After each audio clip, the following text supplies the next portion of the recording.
Today I'm testing the Fifine K669D microphone. It's a XLR microphone and it's a dynamic mic. It's also got a cardioid polar pattern, meaning that it's most sensitive from the front, less so from the sides, and the minimum pickup is from the rear of the microphone. Now, if you think that this model number sounds familiar, it may be because you're thinking of this chap. This is also the K669, but it's the B model. This is Fifine's popular USB microphone. Unlike this, which is an end address microphone, this is a side address microphone, so you need to speak into the side. So if you get the K669D and you find that the sound quality is not what you expect, make sure that you're speaking into the end and not into the sides. Now, I'm going to be doing a few tests with this microphone. First off, I will compare it with another couple of mics. Now, this microphone costs around $37. It's a ridiculously small price. And the only microphones that I've got that are of a comparable price are these two over here, a couple of handheld microphones. This is the Shure PGA-48. $39, so almost the same price, and also the Audio-Technica Pro 31, also $39. Now, the difference between these two is that you can still buy the Shure PGA-48. Sadly, the Audio-Technica Pro 31 is now discontinued. You can find it on the Audio-Technica website, where you'll find that the price was $39, but it's discontinued. You can't order it, although you may be able to find it on eBay or another second-hand source. My first sample is with the Fifine K669D. I'm speaking from a distance of about 8 inches from the microphone, and I'm speaking across the front of the mic as well at about 45 degrees. I'll now move on to the Shure PGA-48. I've now switched over to the Shure PGA-48. As before, the audio interface, the gain knob is at maximum, and I'm 8 inches away from the front of this mic, and I'm speaking obliquely across the front to minimize any pops. I'm now back to the Fifine K669D and about the same distance, and yeah, I can see on Adobe Audition that the waveform is a bit higher than it is with the Shure PGA-48. I've now switched to the Audio-Technica Pro 31. The audio interface gain knob is at maximum. I'm 8 inches away from the microphone, and I'm speaking diagonally across the front of the mic. I'm now back to the Fifine K669D, and when I looked at the Adobe Audition waveform that I've been recording at the same time as recording this video, it looks as if the output from this microphone is a little bit hotter than from either the Shure or the Audio-Technica microphones, despite the fact that I am at the same distance. I'm speaking across the mic in the same way as I was with the other two mics, and the audio interface gain knob is at maximum. Visibly, you can see that the output from this microphone is a little bit higher than it is from those other mics. I'm now back to recording with the Fifine K669D, and what I want to do is find out what kind of levels you need to set this to on the audio interface. Now, I'm using a Focusrite Scarlett 2i2. Currently, I'm recording with the gain knob at the maximum, so this is effectively the 100% position. So this is with the gain knob at maximum.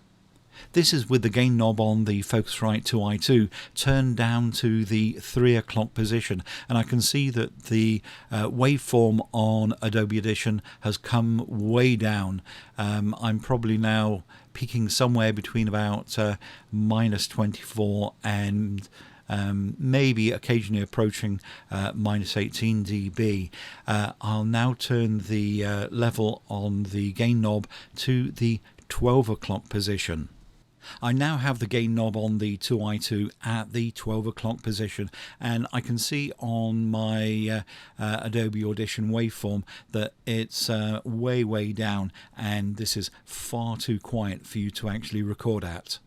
So what we found there, with me about 8 inches away from the microphone and with the gain knob on the 2i2 audio interface turned to maximum, my audio was peaking at between about -9 and -6 dB approximately, and with it in the 3 o'clock position, that's the gain knob in the 3 o'clock position, then my audio was peaking at between about -24 to -18 dB, which is kind of usable, but with the gain knob on the interface at the 12 o'clock position, it was way down. I can't even tell what kind of level I was peaking at all.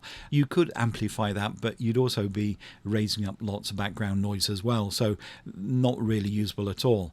What I'm going to do now is I'm going to fit a inline mic preamp like this one. This one gives a 28 dB increase, clean 28 dB increase in the gain.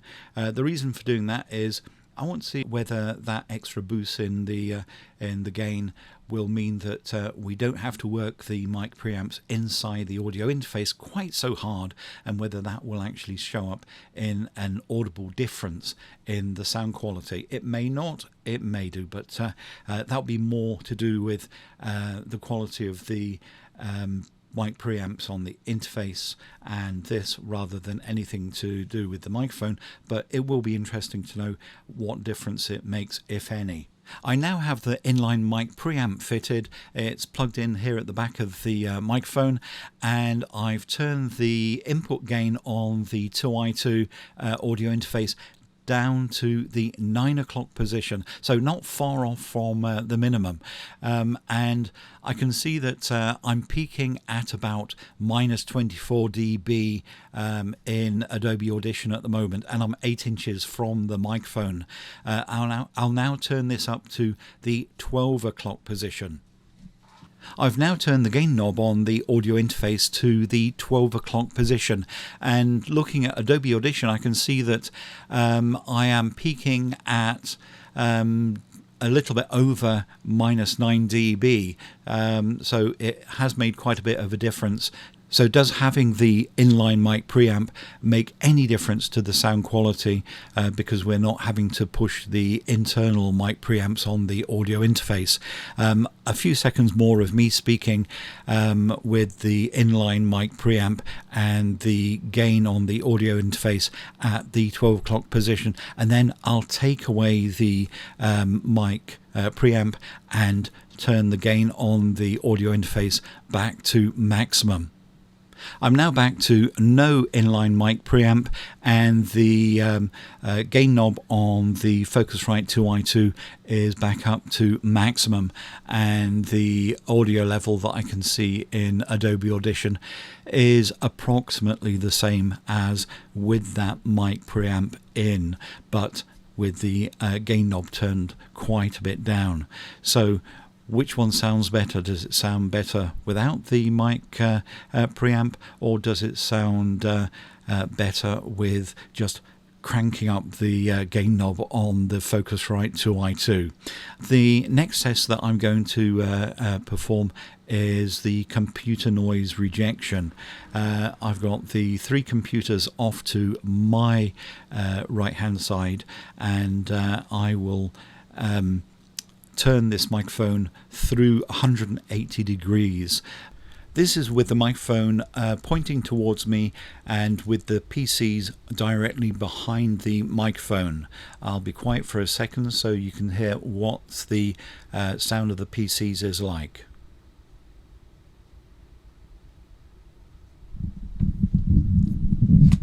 And now with the microphone sideways on, I'm speaking into the side of the microphone, again from a distance of about 8 inches. And I'll shut up again to see what the computer noise sounds like.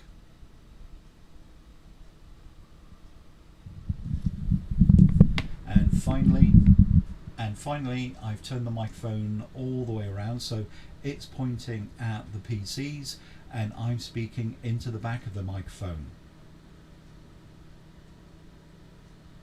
And one final turn, and I'm now speaking into the other side of the microphone, and the PC computers are on the other side of the microphone. And now we're back to the microphone pointing at me. Apart from that last test, I've been using this microphone at a distance of 8 inches, but I've been speaking obliquely past the microphone. Rather than speaking directly into the mic, I've been speaking past it in an effort to reduce any pops and blasts. This next test is to see what is this mic like if I speak directly into it when it's most likely going to pick up any of those pops and blasts. So let's just turn it around. I've still got the gain knob on the 2i2 at the maximum position, but I'm now speaking directly into the microphone. So let's try some P's. Peter Piper picked a peck of pickled peppers. Peter Piper picked a peck of pickled peppers. Peter Piper picked a peck of pickled peppers. Now, I'm not sure whether there were any pops there or not. If I go much closer, you will notice them, I'm sure. But I will turn down the gain, otherwise we're going to distort. I've turned the gain knob on the 2i2 to about the 3 o'clock position, and I'm now about 3 inches away from the end of the microphone. And I'll try some more P's. Peter Piper picked a peck of pickled peppers. Peter Piper picked a peck of pickled peppers. Peter Piper picked a peck of pickled peppers. Now, I think that just looking at the waveform on Adobe Audition, that I will have got some pops there.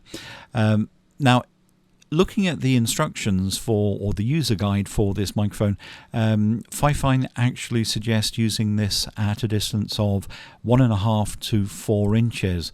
I've been using it at about a distance of 8 inches, which is probably more typical of what you would be doing if you were using this microphone for a podcast or for a YouTube video. At 1.5 to 4 inches away, you're far more likely to pick up some pops. What you can do is use a windscreen like this. This one is the windscreen that I suggested for using with the Fifine K669D podcast mic, and if you want to see that video, I'll put a link up in the corner. But this UShare's windscreen also fits this microphone, the K669D. So let's just pop this on. And now I'm at the same distance, about 4 inches away from the microphone, and let's see whether it has helped with those plosives. Peter Piper picked a peck of pickled peppers. Peter Piper picked a peck of pickled peppers. Peter Piper picked a peck of pickled peppers. Now, because I'm not monitoring on headphones, I don't know how that turned out. Hopefully this windscreen has made a bit of a difference with this microphone. What I'm now going to test, and my final test, is I'm going to take this microphone into my voice booth so that you can hear what it sounds like in a treated room. I've now relocated into my voice booth. This is probably a good test for this Fifine K669D in terms of if you wanted to use it in a recording studio, for instance, or if you were going to be recording videos in a treated room. So this is probably the best kind of sound that you're going to get from this microphone. In terms of sound quality, it's got a good amount of bass in there. The mids are not nasally at all. It does have a bit of an elevated amount of treble, I must admit. For my voice, I these days I prefer to cut back on that high-end treble because my voice can be a little bit sibilant at times. Now, everyone's an individual. When I was younger, I liked to add on a little bit of treble to my voice. These days, with maturity, I want to take that treble off. So this mic might suit you. For me, I prefer the K668, but I do think this one sounds okay. For vocals, if you're singing vocals, that treble at the top end, then it will help your voice cut through the rest of the mix. On voiceovers and podcasts, well, it sounds. I think it sounds fine. I think I would recommend this one. If you are a beginner, if you want to take that first step into using XLR microphones, or if you've got a tight budget, then this one is going to do fine. It's not the best performing microphone in the world by any means, but for less than $37, it's pretty good value. And certainly one thing that I think is that it's a good looking microphone.